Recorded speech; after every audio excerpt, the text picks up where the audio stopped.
오늘 하나님께서 우리에게 주시는 말씀 마가복음 5장 21절부터 43절까지의 말씀입니다.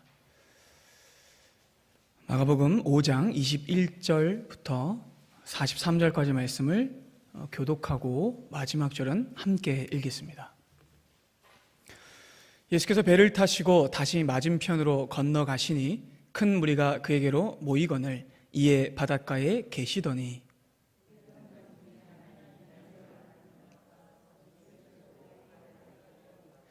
간곡히 구하여 이르되 내 어린 딸이 죽게 되었사오니 오셔서 그 위에 손을 얹으사 그로 구원을 받아 살게 하소서 하거늘.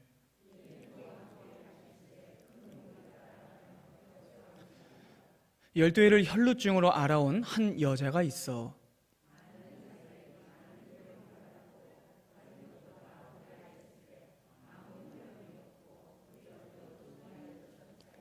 예수의 소문을 듣고 무리 가운데 끼어 뒤로 와서 그의 옷에 손을 대니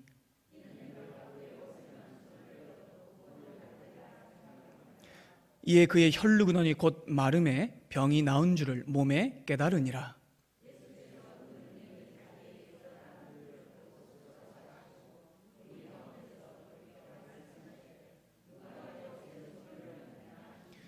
제자들이 여짜오되 무리가 에워싸 미는 것을 보시며 누가 내게 손을 대었느냐 물으시나이까 하되 여자가 자기에게 이루어진 일을 알고 두려워하여 떨며 와서 그 앞에 엎드려 모든 사실을 여쭈니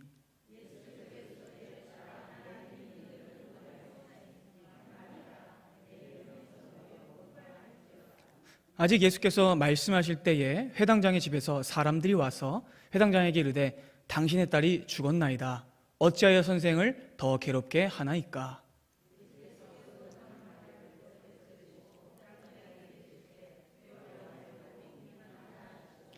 베드로와 야고보가 야고보의 형제 요한네에 아무도 따라옴을 허락하지 아니하시고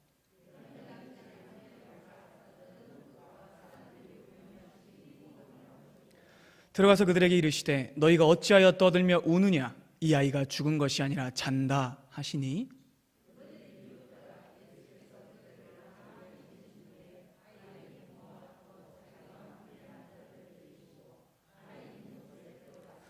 그 아이의 손을 잡고 이르시되 달리다 굼 하시니 번역하면 곧 내가 네게 말하노니 소녀야 일어나라 하심이라.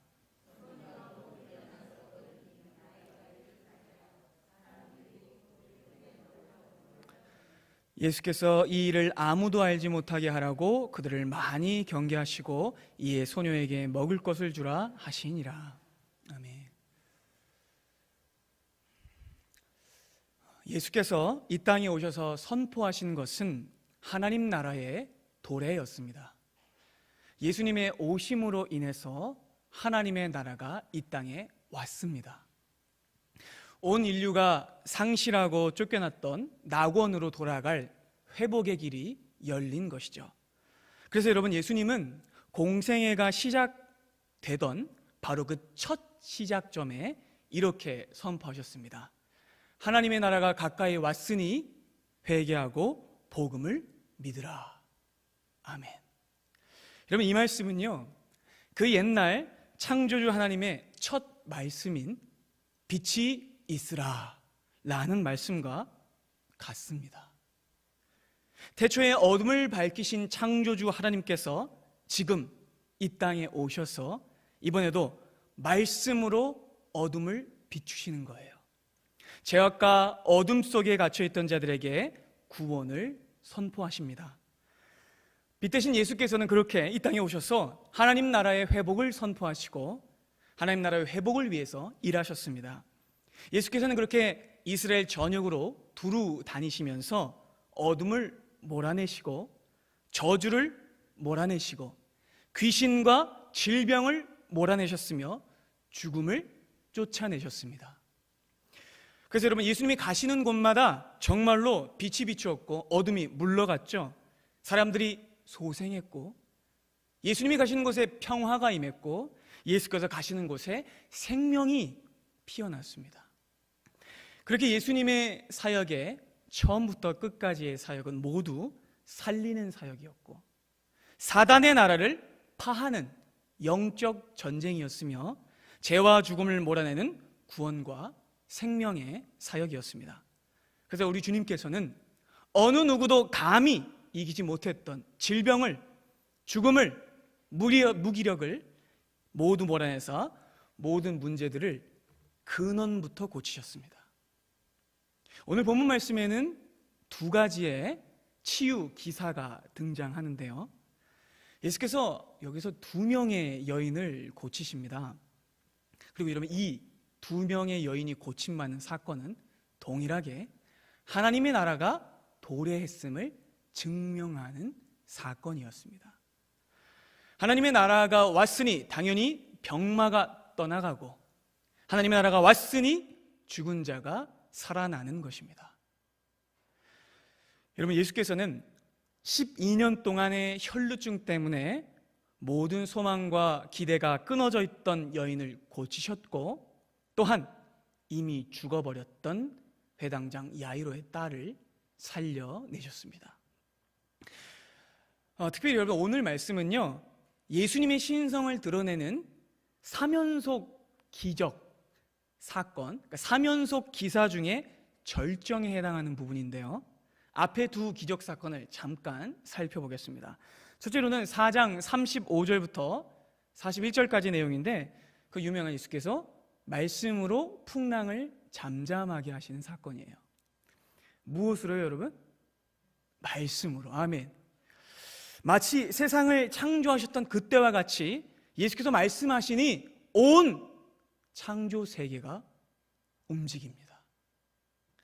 어떤 인간도 도저히 이길 수 없었던 그 풍랑을 예수께서 말씀하시니 풍랑이 잠잠해지죠. 여러분, 이를 통해서 주님께서는 무엇을 드러내신다고요? 자신이 창조 세계의 주인이신 것을 드러내시는 거예요. 그래서 여러분, 이걸 봤던 제자들이 4장 41절에 이렇게 외쳤습니다. 그가 누구이기에 바람과 바다도 순종하는가? 아멘. 여러분, 다음으로 두 번째 기적 사건을 보겠습니다. 이번에는요, 여러분, 더 놀라워요. 왜냐하면 이번에는요, 실제적으로 마귀의 세력을 몰아내시는데 한 사람을 잡고 있었던 군대 귀신이 있었습니다. 그 군대 귀신은 너무나 강력해서 그 어떤 장정이 와서 매달려도 쇠사슬로 묶어도 이길 수 없었습니다. 그런데 예수께서 이번에도 무엇으로 귀신을 쫓아내실까요? 말씀으로 쫓아내십니다. 예수께서는 세상 나라를 사로잡고 있던 악한 귀신을 내쫓으시고 사탄의 능력을 몰아내셨으며 하나님 나라를 선포하시는 겁니다. 이처럼 우리 주님께서는요, 첫 번째 기사를 통해서 자연 만물이 복종하는 것을 보여주셨고, 두 번째, 온 귀신들과 세속 권세자가 두려워 떠는 것을 보이심으로 예수께서 하나님 나라의 왕이심을 보여주셨습니다. 그리고 여러분, 오늘 연달아 등장하는 오늘 본문의 이 기사를 통해서 주님은 자신의 정체를 결정적으로 드러내십니다. 예수께서는 이 기적을 통해서 자신이 세상의 모든 질병을 다 고치시는 만군의 대의사이심을 드러내시고, 또한 심지어는 죽음마저 정복하는 부활의 왕되심을 드러내십니다. 자, 이제 본문으로 가보겠습니다. 여러분, 앞서 군대 귀신을 내주신 주님께서는요, 이미 엄청난 사람들의 환호와 따름을 받게 되셨어요. 배를 타고 예수께서 가버나움 들녘에 계셨고, 그 바다 가운데 계셨어요. 이번에도 수많은 사람들이 계속해서 모여듭니다. 예수님께 치유를 베풀어 달라는 거죠. 그래서 인산인해로 많은 사람들이 모여들었어요. 그런데 그때 한 사람이 그 많은 인파를 뚫고 허겁지겁 예수님 앞으로 달려옵니다. 그는 회당장 야이로였습니다. 이 사람은 성공한 사회 지도자였어요. 고을 유명 인사였고 최고 교육 담당자이기도 했으며 많은 자산을 가지고 있는 재판장이기도 했어요. 그런데 그렇게 이름 있고 유명하고 사회적인 지위를 가지고 있는 그가 아무에게나 쉽게 낮은 모습을 보이지 않는 그가 갑자기 예수님 앞에 나오더니 그 목수의 아들 앞에 회당장이 무릎을 꿇고 벌벌 기벼 간구하는 거예요. 깜짝 놀란 사건입니다. 22절과 23절입니다. 회당장 중에 하나인 야이로라 하는 이가 와서 예수를 보고 발 아래 엎드려 간곡히 구하여 이르되 주여 내 어린 딸이 죽게 되었사오니 오셔서 그 위에 손을 얹으사 그로 구원을 받아 살게 하여 주옵소서 하거늘. 여러분, 일반적인 상황이나 일반적인 이유로는 절대 일어날 수 없는 사건이 벌어집니다. 사회적으로 지위가 높은 사람이 자기보다 신분이 낮은 사람에게 엎드리는 유일한 경우는 어떤 경우이냐면 자식이 아플 때뿐입니다. 세상에 있는 모든 부모들은 자식이 아플 때 모든 자존심을 버립니다. 아무리 교만하고 무서울 것 없는 사람도 단번에 무너뜨릴 수 있는 유일한 약점은 바로 자식이 죽어갈 때죠. 자식의 생사가 달렸을 때 사람은 염치, 체면 불구하고 누구에게라도 무릎을 꿇습니다. 처음 그는 자신의 능력과 재력들을 이용해서 온갖 이름 있는 의원들의 진료를 받아봤을 거예요. 그런데 딸은 나아지지가 않아요. 점점 죽어갈 뿐이죠. 아무리 좋은 약을 먹여도, 아무리 좋은 음식이나 예방을 할지라도 딸은 나아지지 않는 거예요. 여러분, 여기에 인간의 한계가 있습니다. 돈이 생명을 구할 수 없습니다. 가족들의 지극 정성이 생명을 구할 수 없습니다. 용한 의원도 생명을 살려낼 수는 없습니다. 모든 수단을 동원해 봤지만 사람은 사람의 목숨을 구할 수 없었습니다. 죽음을 기다리는 것 말고는 더 할 수 있는 것이 없었죠. 그런데 그때 회당장 야이로는 한 소식을 듣습니다. 예수님이 오셨다. 여러분, 이것은요 복음입니다. 믿어지세요, 여러분? 여러분, 복음이 무엇입니까? 복음은 구원자가 이 땅에 오셨다는 소식이고 예수께서 우리에게 찾아오셨다는 소식이 복음입니다. 예수께서 오셨다는 것이 우리에게 유일한 복음이 됩니다. 그러니까 그 복음을 듣자, 구원자가 오셨다는 소식을 듣자 시리에 빠졌던, 낭망에 빠졌던 야이로의 눈이 뜨입니다. 그는 그래서 불이 나게 달려가죠. 이제는 사회적 체면이고 위신이고 다 필요 없어요. 왜요? 내 딸을 살려야 하기 때문에. 오직 딸의 치료를 위해서 그는 수많은 인파들을 해치고 예수님 앞에 나와서 무릎을 털썩 꿇고 딸을 살려달라고 옷자락을 붙들고 애걸, 복걸, 구걸합니다. 그 애타는 청을 들은 예수께서는 발걸음을 옮기셔서 야이로의 집으로 향하십니다. 그리고 수많은 인파들도 야이로의 집으로 가는 것을 따라가기 시작했어요. 그러니까 예수님의 주위에 수십, 수백 명의 사람들이 쫙 쫓아가고 있는 그런 상황입니다. 대행렬이 이루어지고 있던 바로 그때 회당장 야이로와는 완전히 다른 지점에 서 있는 낯선 한 사람이 등장합니다. 심지어 그 사람은요, 이름도 안 나오는 혈루증을 앓던 여인이었습니다. 26절의 말씀에 의하면 그녀는 많은 의사에게 괴로움을 당했고 가진 것을 모두 탕진했다고 나옵니다.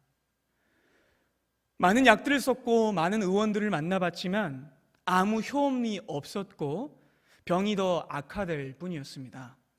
그나마 가지고 있던 것까지 다 잃어버렸고 상태는 더 나빠진 상황이었죠.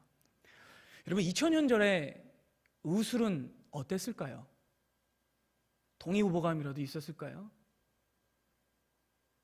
지금과 비교하면요, 2000년 전의 의술은 여러분 굉장히 우스운 민간요법 수준이었을 겁니다. 게다가 여러분, 이 병은요, 유대인의 정결법과 관련된 병이었기 때문에 의사들은요, 이 치료 과정에 종교적인 의식과 유대의 어떤 미신들을 동원해서 그녀를 고쳐보려 했을 겁니다. 그러니까 무식한 민간요법으로 인해서 비위생적이고 비이성적인 방법을 썼을 겁니다. 혈루증 치료라는 명목 하에 그녀는 고통스럽고 가학적인 치료법을 견뎌야 했을 겁니다. 하지만 그 어떤 방법을 동원해도 당시의 최첨단의 의술이나 어떤 민간의 종교 의식을 동원했을지라도 그녀는 그 질병을 고칠 수가 없었습니다. 고통은 오래됐고 증상은 극심해졌으며 피는 그치지 않았습니다. 그리고 그녀는 사회로부터 철저히 외면당했고 주머니는 텅 비어버렸습니다. 그녀는 더 이상 떨어질 곳도 없었고 나빠질 곳도 없이 완전히 버림받은 상태에 처해 있었습니다. 계속해서 하혈을 했기 때문에 그녀는 유대 정결법에 따라서 가족은 물론이고 사회와 완전히 격리되어 있어야 했어요. 누구든지 그녀와 함께 있으면 그 사람도 부정해지는 거예요. 그녀가 앉았던 의자에 앉거나 그녀의 몸에 살짝 접촉만 해도 부정해지는 거죠. 그녀와 신체가 닿은 사람은, 접촉자는 이유 여하를 막론하고 즉시 몸을 씻어야 했고 옷을 빨아야 했습니다. 그녀는 그렇게 사회로부터 완전히 격리당했고 버림받았으며 추방된 채 살았어요. 그녀는 그리고 이 저주스러운 병을 무려 12년 동안 앓았습니다.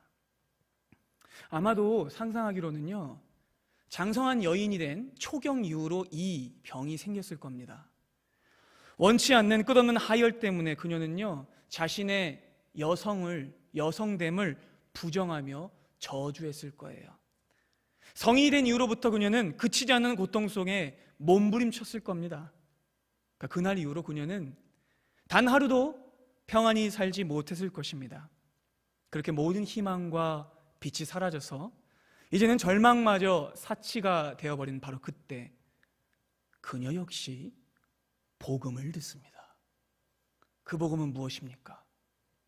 예수께서 오셨다. 할렐루야. 평생을 문둥병자와 똑같은 취급을 당하면서 사람 없는 곳에 격리되어 고독과 절망과 고통과 신음 속에서 하루하루 말라 죽어가던 그녀는 이제 목숨을 건 최후의 시도를 강행합니다. 그녀는요, 마지막 힘을 내어서 복음을 향해서 움직이는 거예요. 누구에게 갑니까? 예수님께 갑니다. 혹시 자기 정체가 밝혀져서 사람들에게 돌을 맞거나 침뱉음을 당한다고 해도 상관없어요. 그녀는 이제 마지막 희망을 가지고 불굴의 의지를 가지고 사람들을 뚫고 예수님 앞으로 나아갑니다. 그렇게 그녀는요, 보통 사람이라면 엄두도 못 낼 일을 감당하죠. 수백 명의 사람들을 비집고 들어가는 거예요. 하지만 여러분, 그녀의 앞길은요, 좀 전에 사람들을 똑같이 해치고 갔던 야이로의 앞길과는 달랐어요. 야이로가 사람들 앞에 서자 사람들은 비켜줬을 거예요. 회당장이니까, 사회 지도층이니까, 이름 있는 사람이니까, 권력 있는 사람이니까. 그런데 그녀는 이름도 없어요. 아는 사람도 없어요. 아무도 길을 열어주지 않아요. 그러나 아니요, 포기할 수 없습니다. 그녀의 간절함은, 끈질김은 야이로보다 더 컸을 거예요. 그녀는 앞에 어떠한 장벽이 있어도 문제 없습니다. 왜냐하면 주님께 나아가기만 한다면 이 병을 고쳐주실 것이라는 불굴의 믿음이 있었기 때문입니다. 아마도 그녀는 수많은 사람들 비집고 들어가면서 팔꿈치에 맞고 발에 밟혔을 거예요. 사람들의 틈바구니에서 어지럽고 빈혈에 시달렸을 수도 있어요. 그녀는 아마 제대로 걷기도 힘들었을 겁니다. 그럼에도 그는 이를 악물고 단 하나의 믿음을 가지고 예수께 나아갑니다. 그리고 마침내 그녀는 복음의 주인이신 예수님 앞에 당도합니다. 27절과 28절입니다. 예수의 소문을 듣고 무리 가운데 끼어 뒤로 와서 그의 옷에 손을 대니 이는 내가 그의 옷에만 손을 대어도 구원을 받으리라 생각함일러라. 아멘. 여러분, 지금 그녀는 불세출의 믿음을 소유하고 있어요. 여러분, 이런 엄청난 믿음을 보신 적 있으십니까? 그녀의 믿음은요, 그 자리에 모인 수백 명의 군중보다 뛰어날 뿐만 아니라 심지어 예수님의 제자들보다 뛰어납니다. 그녀의 믿음은 단순한 자기 확신이나 신념이 아니었습니다. 그것은 미신도 아니었습니다. 그것은 예수께서 모든 병을 고치시는 만군의 대의사이시요 구원의 치유자 되신다는 진정한 믿음이었습니다. 여러분, 여기에 위대한 믿음이 있죠. 그녀는 그저 예수님의 옷자락의 손에만 대어도, 접촉만 해도 자신이 고침받을 것이라고 믿었습니다. 그래서 마침내 그녀는 이 견고한 믿음을 가지고 장애물을 다 뚫고 예수께로 다가왔고 마침내 주의 옷자락에 손을 댑니다. 그리고 바로 그 순간 29절입니다. 이에 그의 혈루 근원이 곧 마름에 병이 나은 줄을 몸에 깨달으니라. 아멘. 여러분, 그녀가 주님의 옷자락에 손을 댔을 때 그 순간 단순히 출혈만 멈춘 것이 아니라 어떻게 됐다고요? 병의 근원이 말랐습니다. 예수께 접촉하자, 그분께 닿자 그토록 질기고 저주스러웠던 병이 뿌리채 완전히 뽑혀서 그녀를 떠나갑니다. 여러분, 기적이 일어났어요. 12년 동안 단 한 번도 나아지지 않았고 계속 빠져만 나가던 그녀에게, 계속 잃어버리기만 했던 그녀에게, 계속 생명이 쏟아지고 갈수록 메말라가던 그녀에게 일생 처음으로 채워지고 부어지는 역사가 일어납니다. 그 가지는 몸에 생명이 부어져서 그녀에게 치유가 임합니다. 죽음으로 내달리던 그녀가 그 메말랐던 몸이 주님을 만지자 생명과 거룩과 치유를 경험합니다. 여러분, 예수께서는 이 모든 일을 다 아시죠? 그래서 여러분, 급히 발걸음을 멈추시더니 물어보십니다. 누가 내 옷에 손을 대었느냐? 여러분, 예수께서 이렇게 말씀하신 이유가 뭘까요? 정말 누가 자신의 옷에 손댄지를 예수께서 모르셔서 물은 걸까요? 아니면 치료비라도 받으려고 그러셨을까요? 아니요, 아닙니다. 여러분, 주님께서는요, 이번에도 그 자리에 있는 믿음 없는 군중들과 제자들에게 영적 진리를 가르치기 위해서 이 말을 굳이 하신 거예요. 그러나 영적으로 민감하고 영적으로 장애물을 뚫고 갔던 그녀와는 다르게 제자들은 별 생각이 없었어요. 그래서 제자들은요, 가뜩이나 막 사람들한테 막 둘러싸여 있으니까 막 짜증이 났던 거죠. 그래서 예수님께 이렇게 대답해요. 아니 예수님, 이렇게 많은 사람들이 밀고 땡기고 하는데 누가 손을 댔냐니요? 수십 명은 손댔을 거예요. 이렇게 얘기하는 거예요. 근데 여러분, 예수께서 물으시는 건요, 단순 접촉이 아닙니다. 예수님이 말씀하시는 접촉은요, 아무 생각 없는, 아무 믿음 없는 무심한 접촉이나 옷의 스침이 아니라 치유를 쟁취한 믿음의 접촉이었습니다. 예수님은 그 유일한 단 하나의 의미 있는 진짜 접촉자를 찾으시는 거예요. 그래서 이렇게 말씀하시는 겁니다. 여기 수많은 인파들의 생각 없고 믿음 없는 손과 달리 단 하나 구원을 갈망하는 믿음의 손이 있다. 그 손이 나를 만졌다. 그 손의 주인을 찾아라. 이렇게 말씀하시는 거예요. 제자들과 사람들은 그 순간 예수님을 만진 사람이 누군지를 찾기 위해서 막 살펴보는 거예요. 그러자 그 말씀을 들은 이 여인이 두려워하기 시작합니다. 사람들이 자기를 찾는다는 사실을 알게 되자 그녀는 병고침을 받았다라는 엄청난 기쁨을 순간 잊어버렸어요. 그래서 그 이전에 소심하고 위축되고 상처받았던 그 마음으로 또다시 움츠러들었어요. 두려워합니다. 여러분, 그 짧은 시간 동안 이 여인은요 정말 많은 생각을 했을 겁니다. 마음이 아주 찔렸겠죠. 왜냐하면 예수님께 나오기 위해서 수많은 사람들을 접촉했잖아요. 그럼 그 사람들 다 부정해진 거잖아요. 그리고 뿐만 아니라 예수님의 치유의 능력을 훔친 거잖아요. 그러니까 이 여인은 너무 괴로운 거예요. 그리고 생전 처음 사람들이 자신을 주목하기 시작하는 거예요. 그러니까 두려워서 벌벌 떱니다. 하지만 그녀는 예수님 앞에 진실되게 자기의 마음을 고백하죠. 그래서 그녀는요 예수님 앞에 나와서 털썩 엎드려서 지금까지 있던 모든 일을 고하기 시작합니다. 그러자 이 모든 일을 들은 예수께서 입술을 여셔서 이번에도 사람들이 듣도록 말씀하십니다. 34절입니다. 예수께서 이르시되 딸아 내 믿음이 너를 구원하였으니 평안히 가라 내 병에서 놓여 건강할지어다. 아멘. 여러분, 이것이 예수께서 그녀를 찾으신 이유입니다. 예수께서는 치유 능력이 훔쳤다는 것을 혼내기 위해서 그녀를 찾으신 게 아니었어요. 사람들을 부정하게 했다는 죄를 묻기 위해서 그녀를 찾으신 것이 아니었습니다. 예수께서 그녀를 찾으셨던 진짜 이유는 그녀를 더 확실히, 더 완전히, 남김없이 고쳐주기 위해서 그녀를 찾으신 겁니다. 아멘이 되십니까, 여러분? 왜냐하면 그녀에게는 아직까지 남아있는 병이 있었거든요. 육체의 병은 고침받았지만 그녀는 고립과 격리라는 사회적 병으로는 고침받지 못했어요. 또한 두려움과 외로움이라는 영혼의 병으로부터는 고침받지 못했어요. 예수께서는 다만 육체의 병만을 고치지 않으십니다. 예수께서는 그녀를 둘러싸고 있는 모든 사회적인 병을 고치시고 그녀의 영혼에 내재한 그 뿌리 깊은 병까지 고치시기 위해서 그녀를 부르신 겁니다.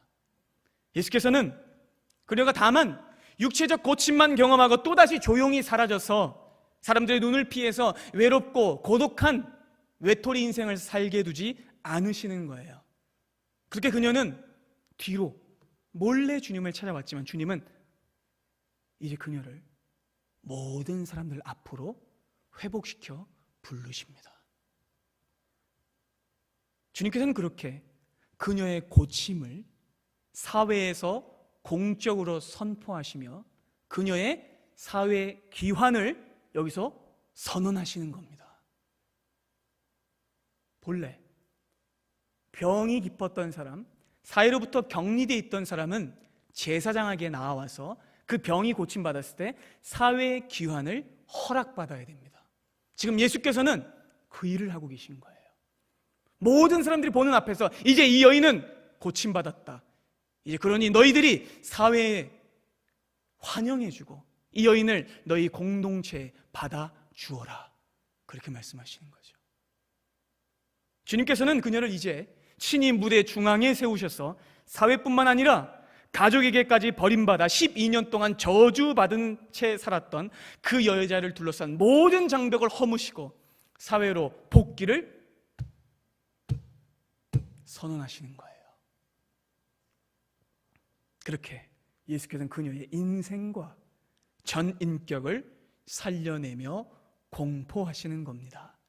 딸아, 내 믿음이 너를 구원하였도다. 여러분, 이 말씀에요, 그녀는 지금까지 두려웠던 그 마음이 완전히 녹아내렸으며 일생 동안 자기를 짓누르고 있던 마음의 상처가 벗기고 씻김당하는 진짜 구원을 경험했을 겁니다. 그런지 진짜 구원은 그녀의 육체의 병고침에만 있지 않고 그녀의 영혼의 고침에 있는 것입니다. 지금까지 어느 누구에게도 듣지 못했던 사랑의 음성을 듣자 그는 지금까지 겪었던 모든 고통과 눈물을 씻김 받습니다. 여러분, 그렇게 주님께서는 그녀를 유대 사회로 귀환하도록 공포하신 겁니다. 주께서 이렇게 말씀하시죠. 딸아, 평안히 가라. 아멘. 샬롬입니다. 샬롬. 이 말씀 때문에요, 여러분, 이 여인은 지금까지 한 번도 샬롬하지 못했어요. 언제나 그녀에게는 고통과 눈물과 저주와 어둠만 있었는데 주님께서 그녀를 부르시고 그녀에게 찾아오시고 그녀에게 회복을 선포하시자 진정으로 그녀에게 샬롬이 임합니다. 많은 사람이 그녀의 사회 복귀를 환영하고 기뻐하게 됩니다. 그렇게 구원과 치유와 회복의 감격이 그 길을 가득 채우고 있을 때 그 기운을 깨는 불길한 소식이 들려옵니다. 야이로의 집에서 사신들이 헐레벌떡 뛰어온 것이죠. 종들이 이렇게 말합니다. 회당장님, 아기씨가 돌아가셨습니다. 더 이상 예수 선생님을 괴롭히지 마시죠. 이 죽음의 소식에, 이 한마디 말에 여러분 그 자리에 가득했던 기쁨의 분위기와 회복의 노래와 생명의 불길이 한순간에 사그라들어요. 그리고 이 불신앙의 말을 들었던 야이로는요, 절망합니다. 여러분, 왜 이런 일이 일어난 걸까요? 한 사람이 살고 한 사람은 죽는 게 세상 이치일까요? 예수님은 이 딸아이가 죽도록 내버려 두고 조금 더 불쌍하고 치근한 그 혈루증 여인만 고치시려고 한 걸까요? 아니요, 여러분. 절대로 아닙니다. 예수께서 시간을 지연하시며 혈루증 앓던 여인을 굳이 찾고 다시 만나신 이유는 그녀만을 고치기 위해서가 아니라 예수께서 치유 불가능한 그 여인을 구하신 것처럼 야이로의 딸도 똑같이 구원하실 것을 선포하시는, 미리 보는 기적이었던 것입니다. 믿어지십니까, 여러분? 예수께서는 이 앞선 기적을 통해서 다가올 또 하나의 기적을 예고하신 거예요. 그런데 사람들은 그걸 보고도 믿지 못하는 거죠. 믿음 없이. 이 광경을 본 야이로는 이렇게 생각했어야 됐어요. 주님께서 저 여인을 고치신 것처럼 내 아이도 고쳐주시겠구나 라고 믿었어야 했어요. 그런데 그는 그 불길한 불신앙의 말에 영혼이 떨리는 거예요. 예수께서는 그의 심령을 꿰뚫어보고 이렇게 말씀하시죠. 36절입니다. 36절, 두려워 말고 믿기만 하라. 여러분, 그 자리에 있던 야이로와 제자들은요, 그리고 군중들은 그 여인의 구원을 두 눈으로 똑똑히 봤음에도 어느 한 사람도 그 야이로의 딸이 구원받을 것이라는 것은요, 믿지 못했어요. 하지만 아무도 믿지 않을 때 우리 주님은 일하십니다. 심지어 여러분이 믿지 않을 때도 하나님은 일하십니다. 주님께서는 세 명의 제자 베드로와 요한과 야고보만을 대동하시고 회당장 야이로의 집에 들어가십니다. 집에 들어갔더니 난리도 아니에요. 온갖 곡소리와 절규와 울음과 대성통곡이 가득하면서 막 사람이 미친 듯이 죽을 것처럼 울고 부르짖고 있어요. 아이고 내 딸아. 온갖 곡하는 소리가 가득합니다. 사람이 죽음 앞에 고작 할 수 있는 것은 우는 것뿐입니다. 우리는 인생의 죽음 앞에 아무것도 할 수 없고 다만 곡하고 신음할 뿐이죠. 우리는 여기서 우리의 처참한, 우리의 무능한 현실을 또다시 마주하게 됩니다. 그리고 여러분, 또 하나 뼈아픈 사실은요, 그 자리에 있는 어떤 누구도 혈루증 앓던 여인 같은 믿음은 가지지 못했다는 사실, 그 사실이 더 우리를 가슴 아프게 합니다. 생명의 주인이 오셨는데 사람들은 여전히 죽음 속에 아우성 치는 거예요. 그래서 주님은요, 모두를 꾸짖으십니다. 39절입니다. 너희가 어찌하여 떠들며 우느냐? 이 아이가 죽은 것이 아니라 잔다. 조용히 해라. 이렇게 하시는 거예요. 곡하던 이들이 비웃어요. 예수님이 누구신지 모르니 그 말씀을 믿지 못하는 것이죠. 주님은 이내 그들을 모두 다 바깥으로 나가라고 말씀하십니다. 불신하는 자, 의심하는 자, 비웃는 자, 죽음과 관련된 자, 곡한 자 모두를 쫓아내세요. 마땅히 저들은 여러분 쫓겨나야 됩니다. 왜요? 빛이 그곳에 오셨음에도 불구하고 믿지 않았으니 불신앙들은 모두 다 내쫓김 받는 것입니다. 주님께서는 부활과 생명의 은혜를 믿지 못했던 그들을 모두 내쫓으시고 고요해진 그 방 안에서 그 아이의 식어버린 손을 잡고 말씀하십니다. 내가 내게 말하노니 소녀야 일어나라. 마치 그 옛날 태초에 사람을 손으로 빚으셨던 것처럼 지금 그 손으로 예수께서 죽은 아이를 만지십니다. 태초에 사람의 코에 생기를 불어넣으신 것처럼 창조주이신 예수께서 아이에게 일어나라고 명하시며 죽음을 깨뜨리시고 그 아이에게 생명을 불어넣으십니다. 그러자 신의 음성과 소생의 명령을 들은 그 아이가 깨어납니다. 일어납니다. 걷습니다. 그 광경을 본 사람들이 놀라 넘어갑니다. 기절초풍하죠. 진정으로 예수께서 만지자 죽은 자가 살아납니다. 이 은혜가 사랑하는 우리 대구 영혼교회 모든 성도님들의 평생에 있게 되기를 소망합니다. 울음과 공포와 불안을 멈추시고 주님을 바라보십시오. 주님께서 여러분들의 모든 죽음과 실패와 절망과 저주를 고치실 줄로 믿습니다. 예수께서는 그 아이를 일으키시고 엄히 경계하시고는 아이에게 먹을 것을 주라고 말씀하십니다. 먹어야죠. 이제 장례식은 끝났습니다. 애곡과 눈물과 슬픔과 저주와 사망은 끝났습니다. 왜요? 예수께서 오셨으니까요. 예수께서 오시니 어둠이 쫓겨갑니다. 예수께서 오시니 어둠이 빛을 잃습니다. 죽음이 죽습니다. 생명이 일어납니다.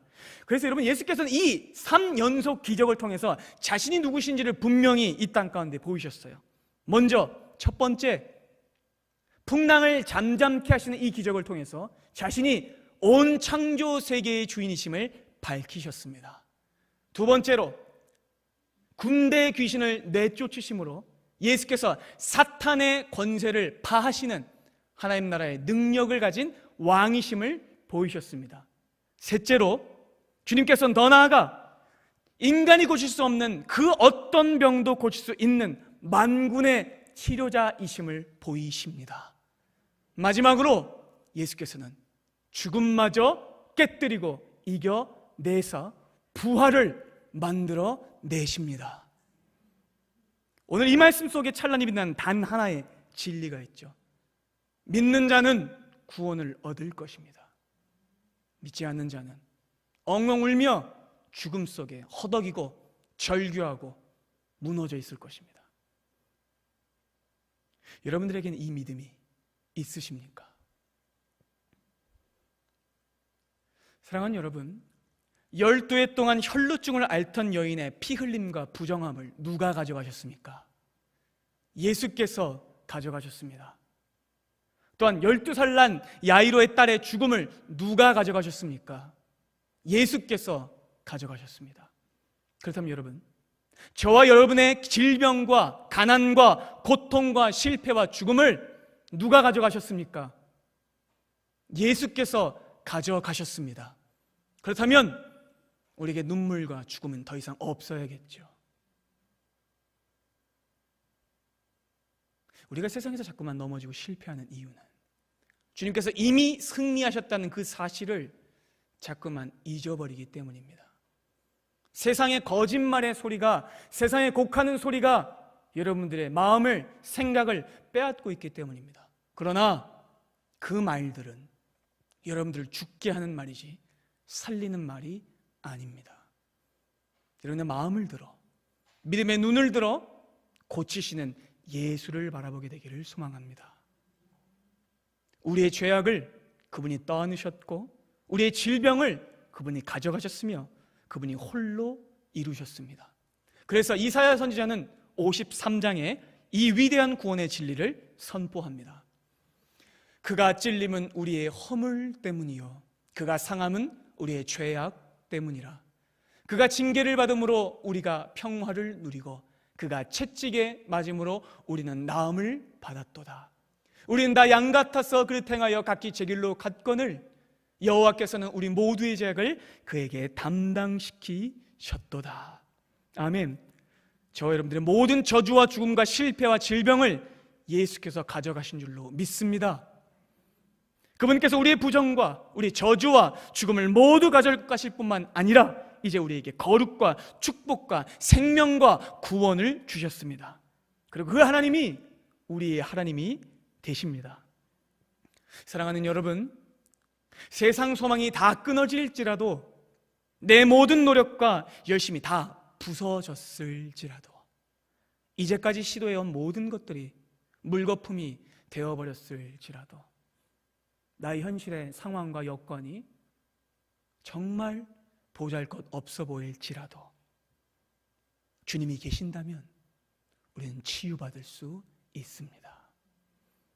혹시나 여러분의 지금 삶에 힘에 겨운 환난과 아픔이 있습니까? 견디기 어려운 고통과 죽음 같은 멍해가 있습니까? 그러나 여러분, 괴로울 때 더욱 주님의 얼굴을 바라보십시오. 주님의 옷자락을 만질 때 우리 주님께서 여러분의 모든 실패와 병의 근원을 뿌리채 마르게 하실 줄로 믿습니다. 사랑하는 여러분, 우리가 겪는 모든 환난은, 모든 아픔은, 모든 실패는 사실 하나님의 구원과 승리를 더욱 선명하게 드러낼 축복의 전조입니다. 여러분 믿어지세요? 정말로요? 지금의 이 고통과 가난과 어려움이 여러분들에게 진정한 구원과 승리를 이끌어내실 줄로 믿으십니까? 그의 노여움은 잠깐이요 그의 은총은 평생이로다. 저녁에는 울음이 깃들지라도 아침에는 기쁨이 오리로다. 우리는 그것을 믿습니다. 사도 바울은 성도가 겪는 환난이 더 큰 위로와 구원을 가져오실 것이라고 선포했습니다. 고린도후서 1장입니다. 여러분 우리 천천히 함께 읽을까요? 믿음을 가지고 함께 읽겠습니다. 우리가 환난 당하는 것도 너희가 위로와 구원을 받게 하려는 것이요 우리가 위로를 받는 것도 너희가 위로를 받게 하려는 것이니 이 위로가 너희 속에 역사하여 우리가 받는 것 같은 고난을 너희도 견디게 하느니라. 너희를 위한 우리의 소망이 견고함은 너희가 고난에 참여하는 자가 된 것 같이 위로에도 그러할 줄을 알미라. 형제들아, 우리가 아시아에서 당한 환난을 너희가 모르기를 원하지 아니하노니 심의 겹도로 심한 고난을 당하여 살 소망까지 끊어지고 우리는 우리 자신이 사형 선고를 받은 줄 알았으니 이는 우리로 자기를 의지하지 말고 오직 죽은 자를 다시 살리시는 하나님만 의지하게 하심이라. 그가 이같이 큰 사망에서 우리를 건지셨고 또 건지실 것이며 이후에도 건지시기를 그에게 바라노라. 아멘. 아멘입니다. 사랑하는 여러분, 하나님은 진짜 구원을 주시기 위해서 여러분들이 의지하는 모든 것을 다 실패하게 하실 겁니다. 두려워하지 마십시오. 오히려 그것들을 놔야만 우린 그리스도의 십자가를 붙들 수 있습니다. 우리가 지금 겪는 환난과 시련이 어쩌면 내가 믿었던 인간적인 조건들을 다 손에 놓게 하시는 하나님의 은혜의 시간일 줄도 모릅니다. 여러분의 모든 노력과 열심이 사라져버렸을 때 그때 주님께서 일하십니다. 아브라함의 신체의 모든 능력이 끊어졌을 때 주님께서 그에게 생명을 불어넣으신 것처럼 이미 야이로의 딸이 죽어버렸을 때 예수께서 그 죽음에서 생명을 일으키시는 것처럼 여러분들의 인간적인 모든 조건들이 놓을 때 그때 주님이 일하실 줄로 믿습니다. 그러니 사랑하는 여러분, 믿음이 아닌 것들은 모두 놓으십시오. 그리고 만군의 대의사이신 그분의 옷자락을 붙드십시오. 바라기는 이 은혜가 사랑하는 대우영원교회 모든 성도님들의 삶에 평생에 있기를 소망합니다. 사랑하는 여러분, 어둠이 깊을수록 빛은 더 밝게 찾아옵니다. 죽음이 분명할수록 하나님의 구원과 생명은 더 크게 임할 줄로 믿습니다. 바라기는 오늘의 이 말씀이 나의 불신앙을 깨뜨리고 내쫓으며 오직 예수만을 바라보게 하며 모든 장애물을 뚫고 예수께로만 향하게 하는 말씀 되기를 소망합니다. 사랑하는 여러분, 주님께서 여러분들 고치실 것을 믿으십니까? 하나님께서 자신의 이름을 걸고 저와 여러분들 모두 구하실 줄로 믿으십니까? 아멘. 주께서 이렇게 말씀하십니다. 두려워 말고 믿기만 하라. 기도하겠습니다.